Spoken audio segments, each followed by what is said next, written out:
Pessoal do segundo ano, anexo Tauap, anexo Jurema.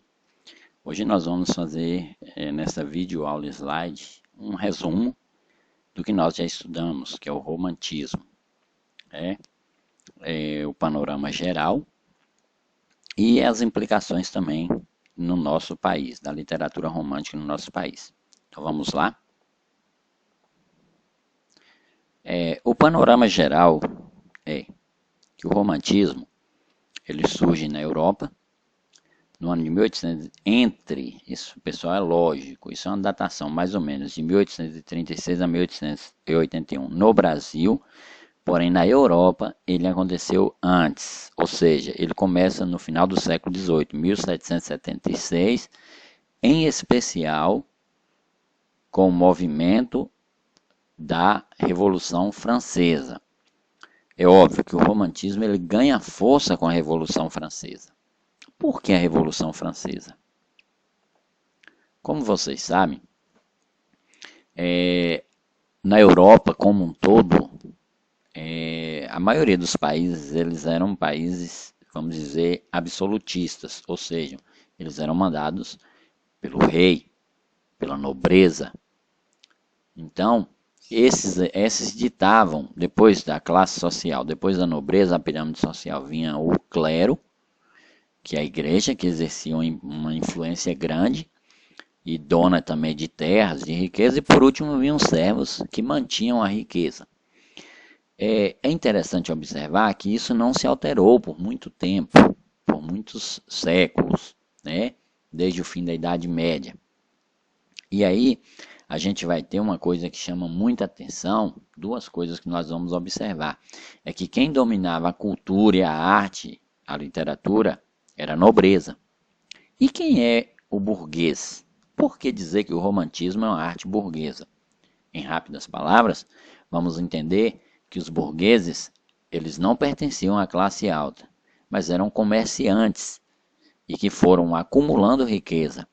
E que quando consideraram que tinha riqueza, que tinha dinheiro para financiar uma revolução, então fizeram a revolução para chegar ao poder e usaram os servos como escada para chegar ao poder, promover a Revolução Francesa, derrubaram a nobreza e assumiram o poder, o controle. Pessoal, algo que acontece até nos dias de hoje. As pessoas são muitas vezes usadas, são manipuladas por um discurso para ajudar alguém a chegar ao poder. Quando chegam, muitas vezes as pessoas, os que ajudaram, são esquecidos, como aconteceu na Revolução Francesa. Um detalhe, se a burguesia chega ao poder, agora ela tem dinheiro e ela tem um poder, mas ela não detinha, essa é uma palavra que a gente pode dizer, ela não detinha de um bom estudo, ela não detinha dos domínios culturais, os melhores domínios culturais da época, que estava na mão da nobreza. Então, a burguesia vai promover uma arte mais popular, mais ao seu nível. Uma comparação grossa é como se fosse uma pessoa com pouco estudo que chegasse ao cargo máximo no Brasil de presidente da República. Então, muitas coisas ele vai expressar a sua cultura, o seu jeito de ser. Por isso, o romantismo é também chamado muitas vezes de arte popular, por conta da burguesia.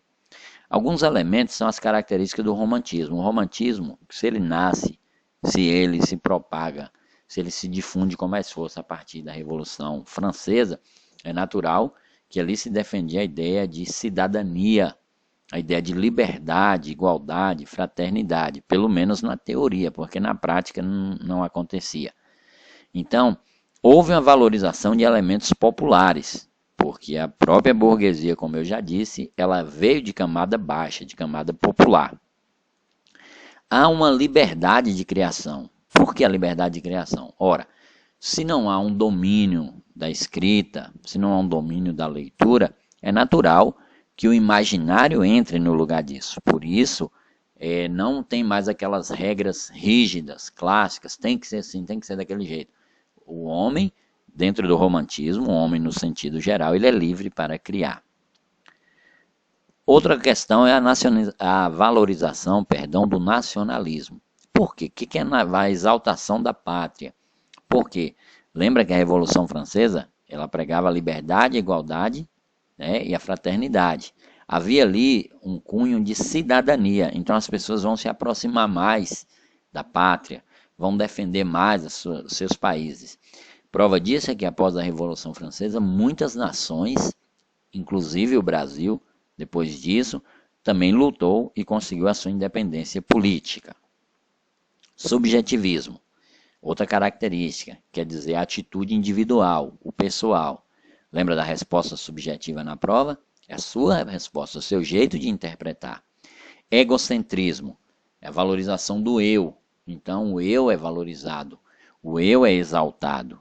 Há uma exaltação ao sentimentalismo, o amor é supervalorizado. Há uma idealização, principalmente da mulher. Por que a gente fala da mulher? Porque geralmente a maioria dos escritores nesse período são homens. Há um domínio da classe masculina nesse período. A mulher ainda não tinha conseguido sua emancipação, sua libertação plena, como vemos no dia de hoje.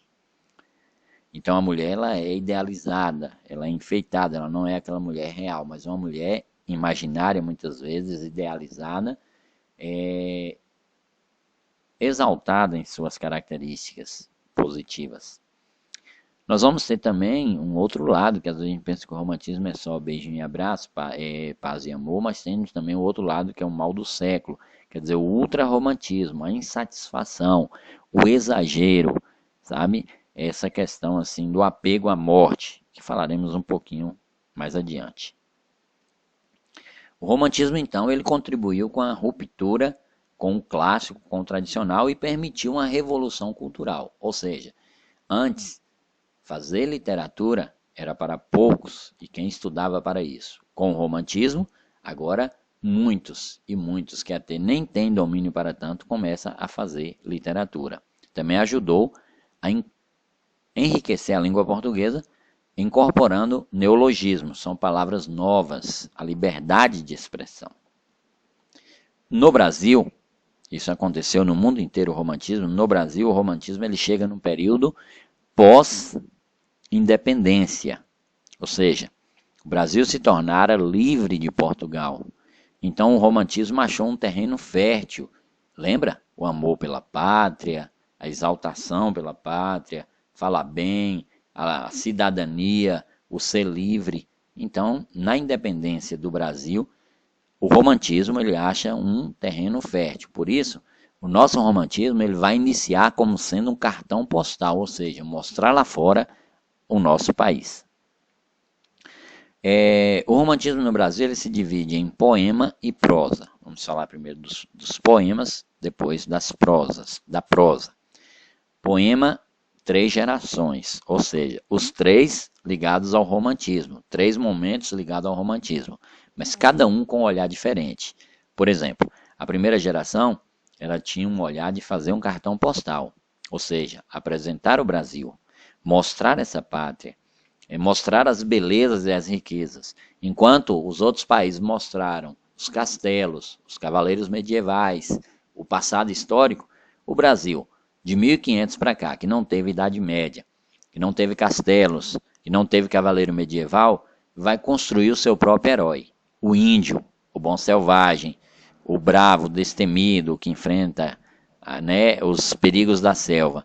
E o Brasil tem uma beleza para mostrar, não tem os castelos de pedras antiquíssimos, mas tem uma natureza exuberante que causava inveja e ainda causa até os dias de hoje. Mesmo tão destruída, mas ainda causa inveja e olhares até os dias de hoje. Então, antes de falarmos da segunda geração, a primeira focou nisso, focou em apresentar, fazer poemas para mostrar as belezas do Brasil. A segunda geração enfrenta um momento, como a gente vê nas imagens, né? Angústia, o macabro, nessas duas imagens de baixo podemos ver o sinistro, o terrível. Por isso, o mal do século, a segunda geração também é chamada de mal do século, quer dizer, um momento em que houve muita angústia, né? por volta dos anos de 1850, 1860, muita angústia, muita depressão, muito apego à morte, muitas vezes pessoas que suicídio, tiravam a própria vida, porque acreditavam que a morte era a única saída neste mundo. Então essa segunda geração foi uma geração de exageros, de ultra-romantismo, passou das medidas. Tanto é que os poetas da segunda geração, muitas vezes eles falam em morrer de amor, né, de sair dessa vida. A morte não seria para eles um fim, mas seria o encontro, a descoberta do verdadeiro amor. Daí a ideia, né, da morte, do descuido, né, vamos dizer, do apego, da solidão, trevas, angústias, enfim, tudo aquilo que marca um período mais opressivo, um período mais, vamos dizer, na literatura, segunda geração, um poema romântico, mas não para aqui, para as coisas desta vida, desse momento, do falado para isso. Não estava preocupado com o Brasil, nem falar dessa pátria, nem ligavam para isso. Mas o foco dos poetas da segunda geração era esse morrer de amor, essa angústia, essa opressão, esse apego à morte. Aí temos uma terceira geração, que diferente da primeira, que não era enfeitar, fazer cartão postal, embelezar para os outros ver, nem diferente, e também diferente da segunda, que não era para poder deixar tudo, desligar de tudo, temos uma geração mais preocupada com a sociedade, também chamada de condoreirismo, por conta do condor, como vocês podem ver na imagem do canto, a ave, condoreirismo, referência ao condor, uma ave de rapina, uma ave que representa a liberdade, também uma poesia marcada pela questão social. Nós temos duas questões fortes nesse período. Primeira, o Brasil, as pessoas lutam pelo fim da monarquia no Brasil. Lembre que o Brasil era governado por Dom Pedro II, uma monarquia, pelo rei, o império, e eles querem proclamar a república. E o segundo ponto mais forte é a questão de acabar com a escravidão dos negros no Brasil. Como nós podemos ver nessa imagem, um porão dos navios negreiros. Inclusive a gente pode depois postar para vocês um link do poema Navios Negreiros, na voz de Paulo Altran.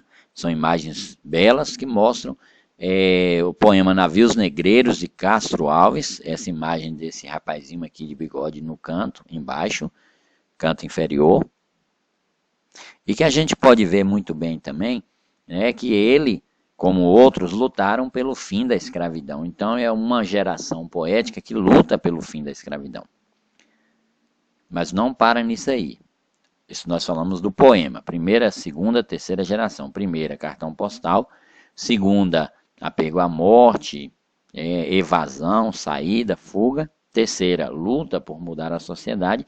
E vamos falar de prosa. Poema, pessoal, todo mundo sabe as características do poema. Escrita em versos, estrofes, linguagem sentimental. A prosa é o famoso romance, que inicialmente foi escrita em folhetins. Aí nós temos no lado direito da tela, um jornal do comércio, uma imagem do jornal da época, final do século XIX. O que eram os folhetins? Os folhetins, de uma maneira bem simples, era um espaço no jornal onde todos os dias, que era publicado o jornal, o escritor escrevia um capítulo do seu livro. Então, os primeiros romances no Brasil não era um livro pronto que você ia lá, comprava e lia. Não, você tinha que comprar o jornal e naquele jornal tinha um capítulo. Aí, se você quisesse continuar a leitura, amanhã você compraria o outro jornal para continuar a leitura. Depois que surgem os livros, então. Mas inicialmente os romances no Brasil, em 1844, primeiro romance no Brasil, ele vai aparecer dessa forma, em forma de folhetim. Nós temos imagens de romances no Brasil, romances da literatura do romantismo. Nós temos três tipos de romance. Primeiro, romance urbano, que retratava os costumes da sociedade urbana. No lado esquerdo nós temos aqui Manuel Antônio de Almeida, que escreveu Memórias Sargento Milícia, Joaquim Manuel de Macedo, que escreveu A Moreninha, José de Alencar, que escreveu Senhora, Lucila, e dentre outros, que falaremos depois também. E no canto direito nós temos a imagem de um sarau. Sarau eram as festas da época, festas da elite. Lembrando, pessoal, que retratava os costumes da sociedade urbana. Mas que sociedade? A sociedade burguesa, a sociedade alta. Lembra que agora a burguesia está no top. Então nós temos os saraus, onde cantava-se, dançava-se, recitava-se poemas, faziam jogos. Eram as festas do período, as diversões. O segundo tipo de romance é o romance indianista. Lembra da primeira geração poética que falava bem do índio? Isso mesmo. O romance indianista era um romance que exaltava o índio, colocava o índio como herói. Nós temos 3 exemplos típicos, o Guarani, Iracema e o Birajara, todos de José de Alencar, que colocava o índio nas alturas, exaltava o índio herói, destemido, que se convertia, o índio religioso, né, que começava a abraçar a fé cristã e assim por diante. E o terceiro tipo é o romance regionalista, que diferente dos outros dois, o primeiro focava urbano nos costumes da cidade, dos centros urbanos, o outro na natureza, no índio, no convívio ali. Agora nós vamos ter costumes de uma determinada região do Brasil, chamado sertão. Sai da linha São Paulo e Rio e entra em outra linha, por exemplo, o centro-oeste, o nordeste e assim por diante. Temos o famoso Escravizaura de Bernardo Guimarães, Inocência Visconde Taunay, que representa um pouco desse romance regionalista. Então, pessoal, vamos ao teste, mas antes do teste vamos recapitular. O romantismo começa na Europa, Alemanha, Itália, ele ganha força na França com a Revolução Francesa, a burguesia chega ao poder e ela cria sua arte popular, porque ela não tinha bons estudos, chegou ao poder com dinheiro, mas sem bons estudos. O romantismo espalha o ideal do romantismo, de liberdade, de nacionalismo, de apego, né, de subjetividade, de inspiração, espalham. No Brasil chega num período para falar bem da pátria pós-independência, né, a literatura. Aí nós vamos ter 3 gerações poéticas. A primeira que vai falar do índio, da natureza, a segunda que vai falar da morte, do sofrimento, da angústia, e a terceira que vai lutar por liberdade social, e a prosa, que são os romances, inicialmente nos folhetins, um capítulo a cada dia, e também vamos ver a questão de o romance que retrata o costume urbano, o romance que retrata o índio e o romance que retrata os costumes regionais. Vamos lá? Primeira questão, que classe social ampliou e divulgou o ideal romântico? A nobreza, a burguesia ou o clero? Quem ampliou e divulgou o ideal romântico? A burguesia, os burgueses. Lembra, os burgueses chegaram ao poder e aí começaram a sua arte, a arte do romantismo. 2. A principal característica do romantismo é foco na realidade e objetividade, destaque para a forma e linguagem erudita, ou subjetividade e inspiração? Subjetividade e inspiração é a principal característica. Realidade não é do romantismo, porque falava de inspiração, de enfeites. Forma e linguagem erudita, muitas vezes a linguagem popular incorporou, então a resposta é a letra C, subjetividade e inspiração. Terceira e última, no Brasil, o romantismo inicialmente destacou. No Brasil, qual foi o primeiro destaque do romantismo? O índio e a natureza, as regiões brasileiras ou a vida na cidade? E a resposta é o índio e a natureza, o cartão postal, lembra? Primeiro trabalho do romantismo no Brasil, 1836, Gonçalves Dias e Gonçalves de Magalhães, principais poetas daquele período, foi falar do índio e da natureza. Então é isso, pessoal, até a próxima. Compartilhe alguma coisinha aí lá no Google Sala de Aula, entrem lá, façam o resumo dessa videoaula e até a próxima, se Deus quiser.